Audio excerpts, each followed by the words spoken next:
आपने हाल ही में एक सन ऑफ बिहार मनीष कश्यप को अपनी पार्टी में शामिल किया है। उनके कई पुराने ट्वीट लोग निकाल करके कह रहे हैं कि ये उनकी सोच है। क्या ये जन स्वराज की विचारधारा है? क्या ये एक एग्जाम्पल आप सेट करना चाहते हैं बिहार के लिए और देश के लिए? आप तो उत्तराखंड की हैं, गंगा वहां से निकलती है और वहां सैकड़ों नदियां, छोटी बड़े नदियां बंगाल आते आते गंगा में समाहित होता है।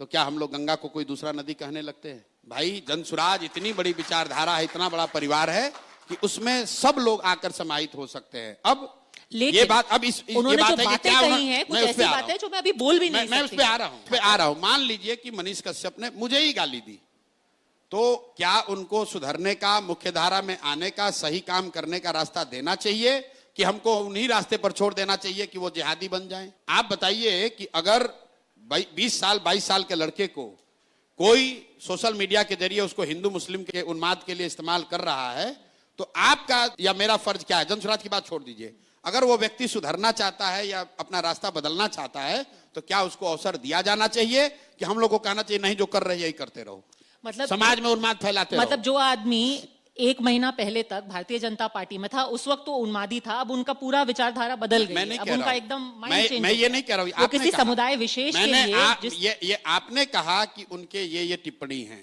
तो गांधी जी के साथ बाबा साहब भी साथ में काम किए। बाबा साहब का गांधी जी से कई मुद्दों पर बहुत मतभेद था। सुभाष चंद्र बोस जी उनके साथ काम किए, उनका भी कई मतों पर उनसे गांधी जी से सहमति नहीं थी। बहुत सारे लोग ऐसे थे जिनकी सहमति नहीं थी। जो कांग्रेस थी आजादी से पहले, मैं बार बार कहता हूं कि जन स्वराज एक मायने में आजादी से पहले जो कांग्रेस की व्यवस्था थी उस तरह की व्यवस्था बनाने का प्रयास है।